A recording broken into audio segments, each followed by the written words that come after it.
My name is Maria Pickering, and this presentation outlines my dissertation proposal, a cultural historical activity theory analysis of technology integration in social studies. Drawing from over 2 decades of teaching, including 10 years in middle school social studies and 3 years as a research technology specialist, I've seen how access alone does not determine meaningful technology use. This study shifts focus from devices and individual skills to the systemic and relational factors that shape instructional practice, including collaboration, leadership, and professional development. It uses Engstrom's cultural historical activity theory to explore how contradictions within the educational system influence teachers' use of digital tools. Throughout this presentation, I will share the background, theoretical framework, methodology, and anticipated contributions of the study, which aims to inform both practice and theory in educational technology.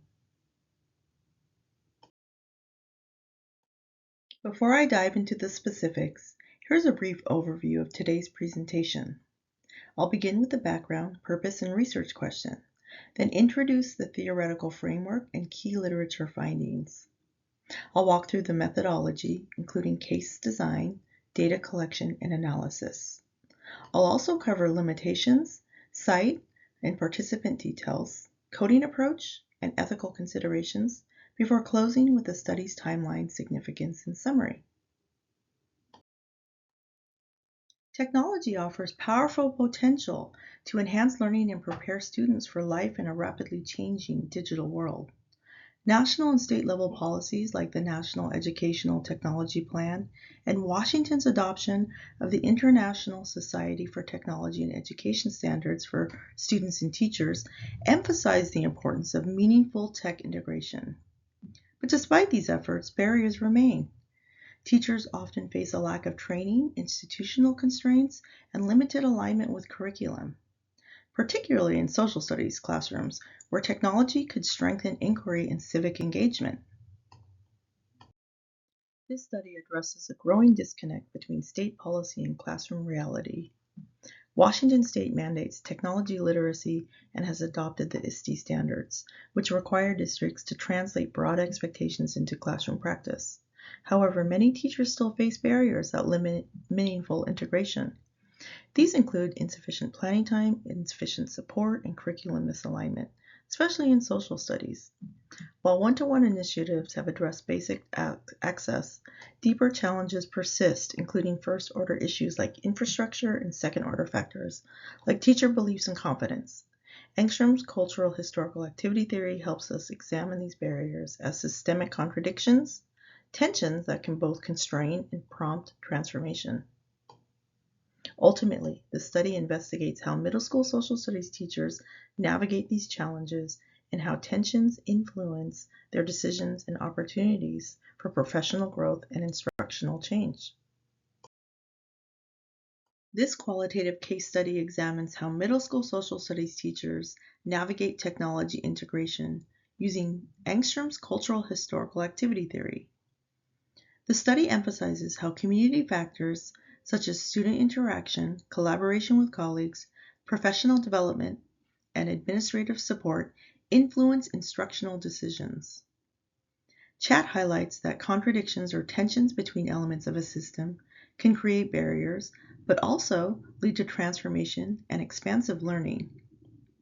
While much existing research focuses on teacher beliefs or tool access, this study focuses on broader systemic and relational dynamics that shape practice.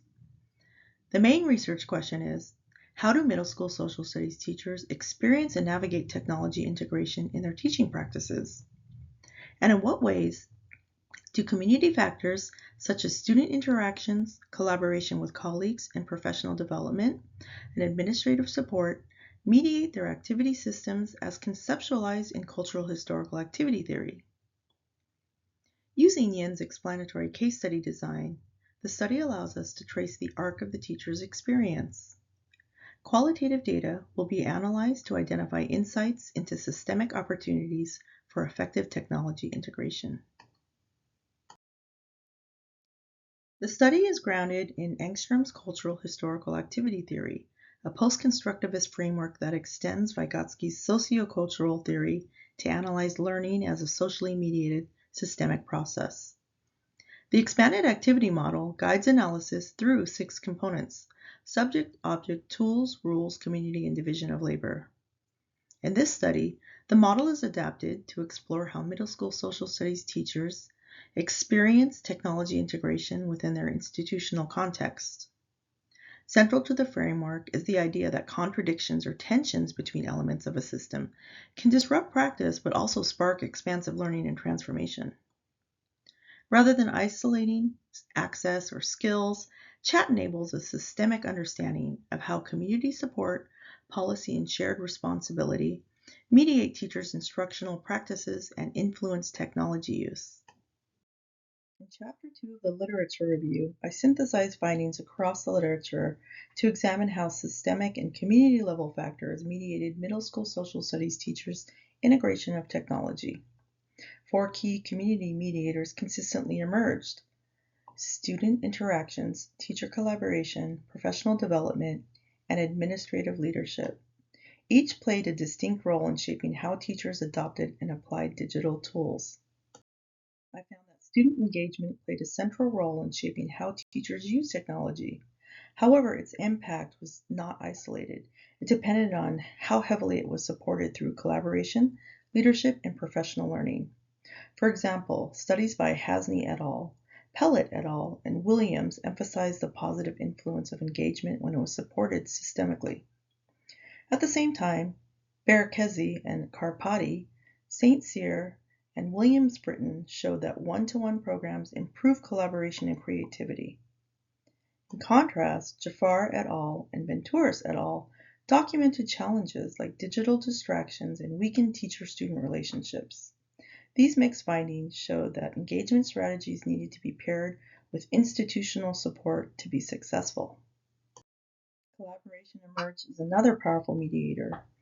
Studies by Rohr and Atkinson show that both structured approaches like co-teaching and informal peer support networks help teachers overcome integration barriers. Kormos added that independent trial and error learning complemented peer collaboration. While researchers agreed on the value of collaborative planning and mentoring, they also noted that approaches varied and outcomes were inconsistent. Overall, I concluded that while collaboration was necessary, it was not sufficient without support from leadership and professional learning systems. Professional development was most effective when it was ongoing, collaborative, and aligned with teachers' real classroom needs. Studies like Comstock, Hall et al., Gomez et al., reinforce that coherence across the system, especially with leadership and collaboration, enhances PD effectiveness. Comparative studies by Bauman et al. And Huebner and Bernstein showed that tech-specific sustained training outperformed generic workshops. Although most studies agreed on these points, debates remained about what high-quality PD should look like. Leadership shaped school culture and influenced how collaboration in PD played out in practice.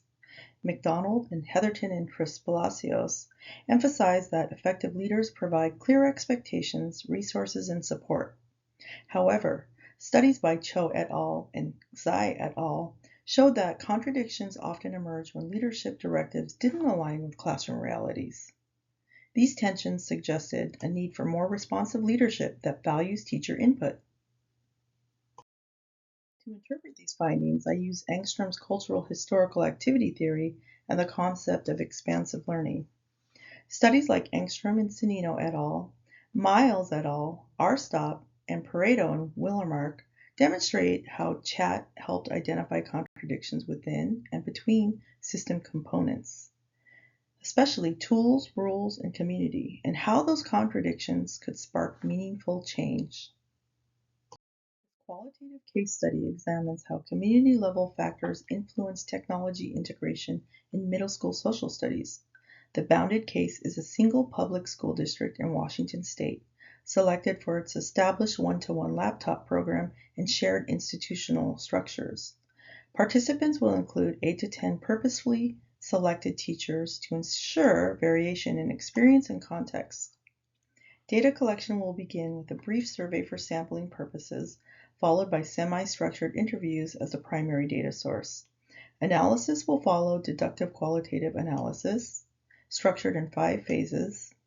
A priori codes drawn from literature and conceptual framework will guide initial analysis, with emergent codes as needed. In vivo will support organization and coding. Findings will be interpreted using Engstrom's cultural historical activity theory to explore systemic contradictions and community mediation. This study uses a qualitative case study design because it supports an in-depth examination of a complex issue, how teachers experience and navigate technology integration within a specific educational setting. Case study methodology is well suited for situations where the phenomenon being studied is deeply embedded in its context. In this case, technology use is influenced by district policy, leadership structures, and community relationships. I draw on Yin as well as Creswell and Poth, who emphasize that case study is appropriate when the boundaries between phenomenon and context are not clearly defined. The case is bounded by one public school district in Washington state. It was selected because of its consistent institutional policies, shared infrastructure, and unified approach to technology implementation. This boundary offers a clear scope for analysis while allowing for contextual depth. This qualitative case study focuses on one public district in Washington state chosen for its consistent policies, one-on-one laptops, and centralized PD. The district is the case, and the teachers are the units of observation.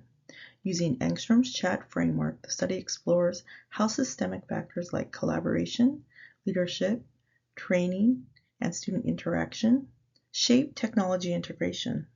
Data collection includes a survey for participant selection and interviews for primary data. Analysis follows deductive qualitative analysis in vivo, beginning with community mediator codes and refined through open coding utilizing chat theory. Trustworthiness is supported through memoing, member checks, and audit trails, ensuring alignment across design, theory, and analysis. This slide outlines updates clarifying the study's limitations and delimitations to align with its conceptual framework. The small sample size limits generalizability, but allows for in-depth contextual understanding.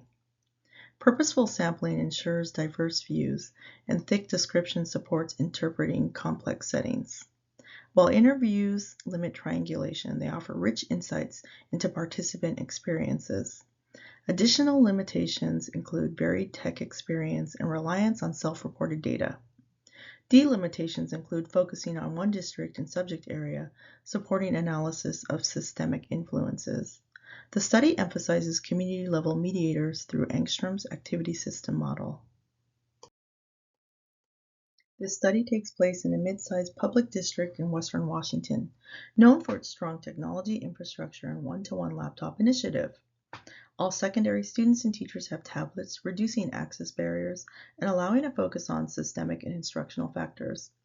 The district serves about 20,000 students from diverse cultural, linguistic, and socioeconomic backgrounds, raising key considerations around digital equity and engagement.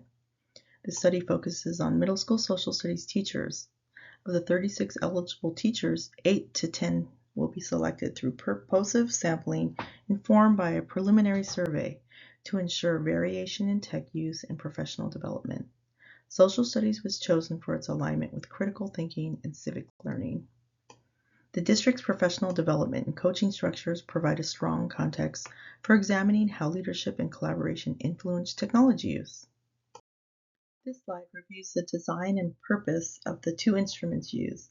The survey is not used for analysis, but supports purposive sampling by ensuring variation in participant context and experience. Guided by Chat and Kozalka and Wu, survey items align with components such as tools, rules, and community. The semi-structured interviews serve as the primary data source. Rooted in Merriam, this method allows access to meaning-making, not directly observable. 15 interview questions were developed using Miles and Engstrom's chat model to surface contradictions and mediators within teachers' activity system. Together, these instruments align with the study's theoretical and analytical framework to reveal patterns shaping technology integration. Deductive qualitative analysis can be difficult to conceptualize, especially when combined with the complexity of chat. The next slides illustrate how one interview item will be used to surface contradictions and mediating influence in the activity system.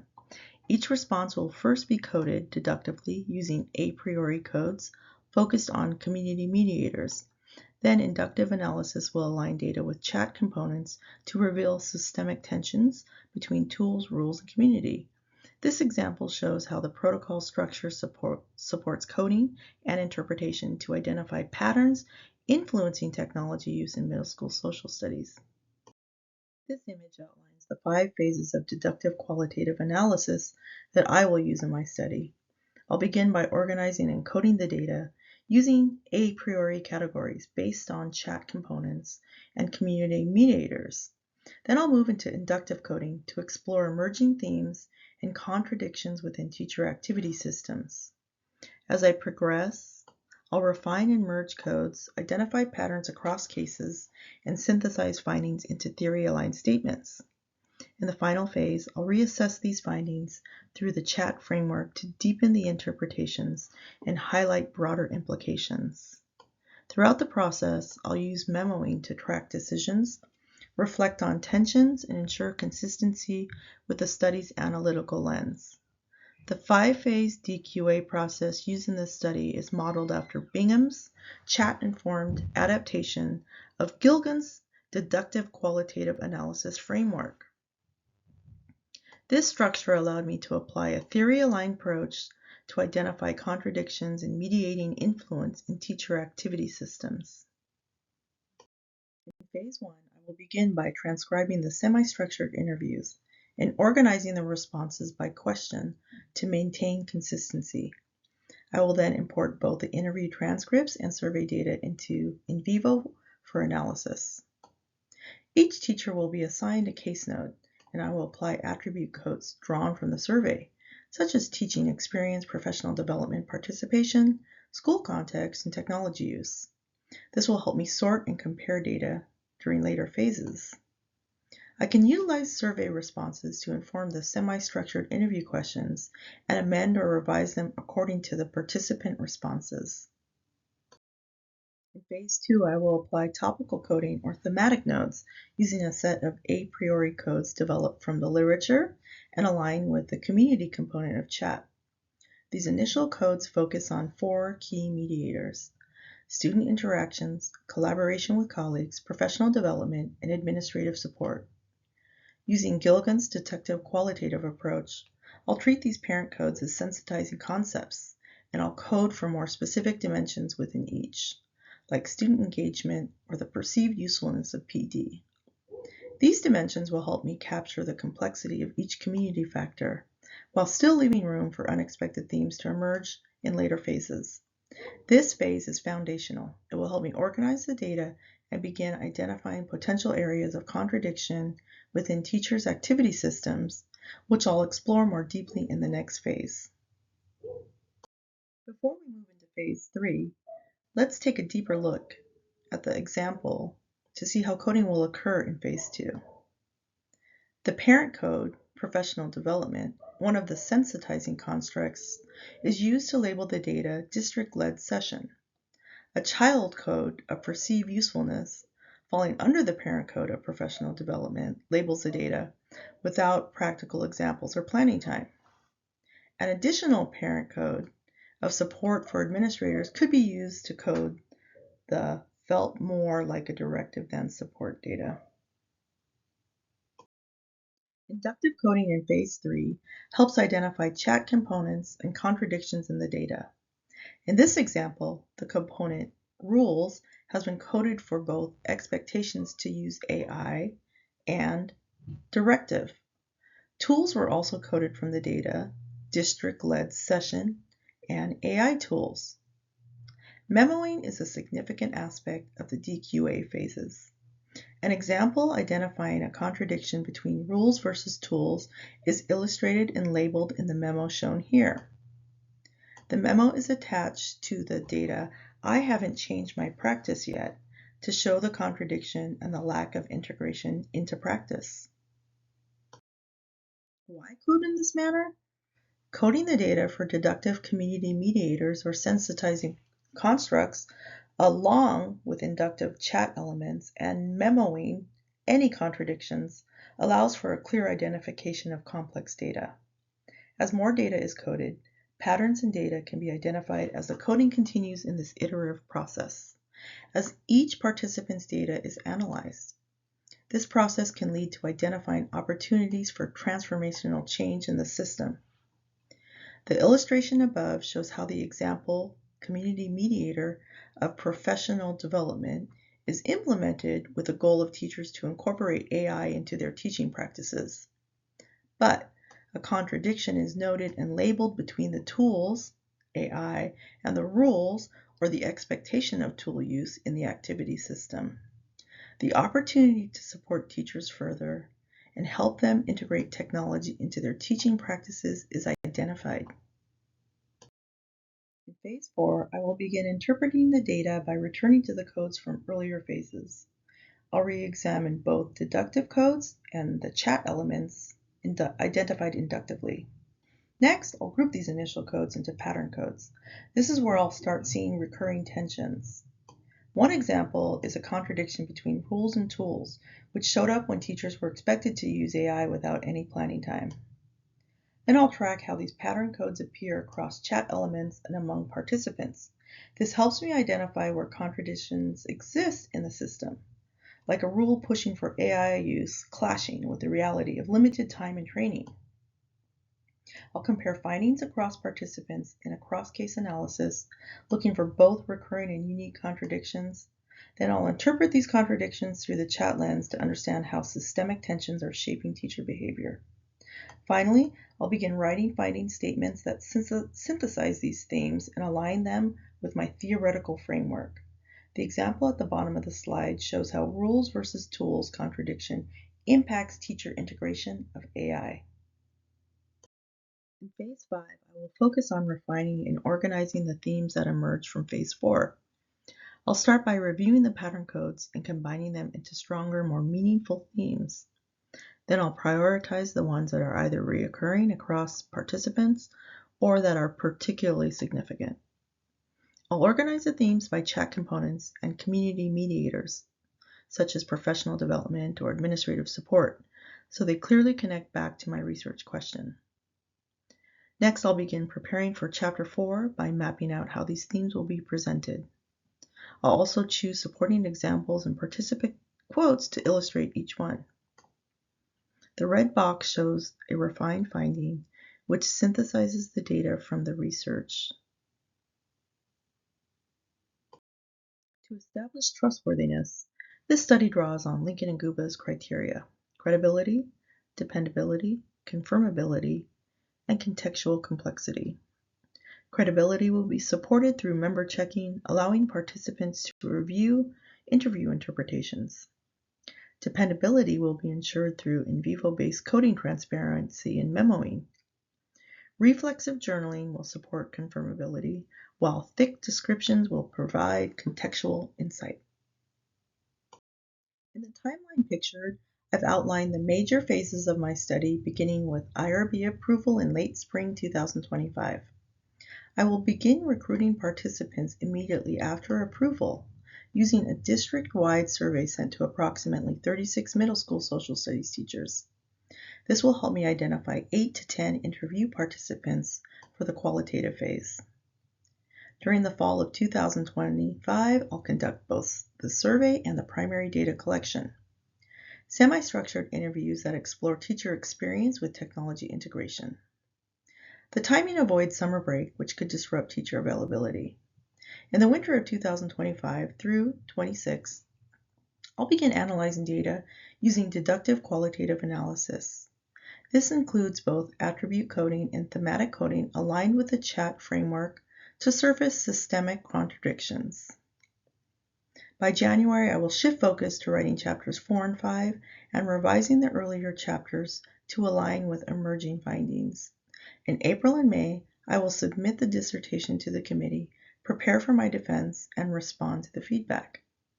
Finally, in June 2026, I'll submit the final manuscript to Boise State University and share the findings with the Bellevue School District stakeholders to inform future technology integration policies and practices. This study advances understanding of how collaboration, leadership, and professional development, as well as student interaction, influence technology integration in middle school social studies, an area often under-examined. It uses Engstrom's cultural historical activity theory to analyze how systemic contradictions affect teacher decision-making, framing teacher agency as shaped by broader conditions.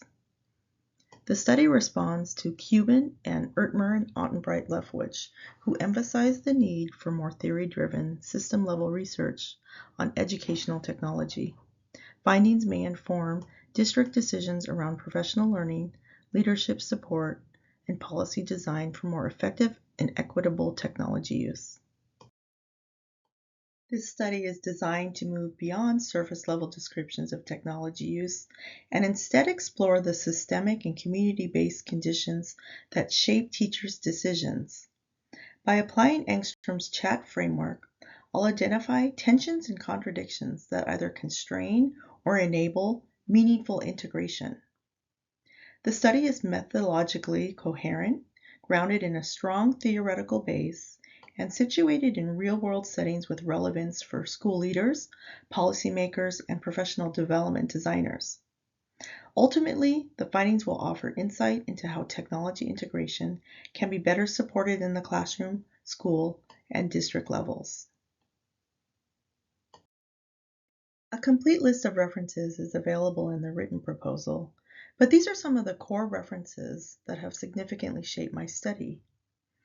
Atkinson alerted me to the importance of examining organizational change in conjunction with barriers and supports for teachers' integration of technology.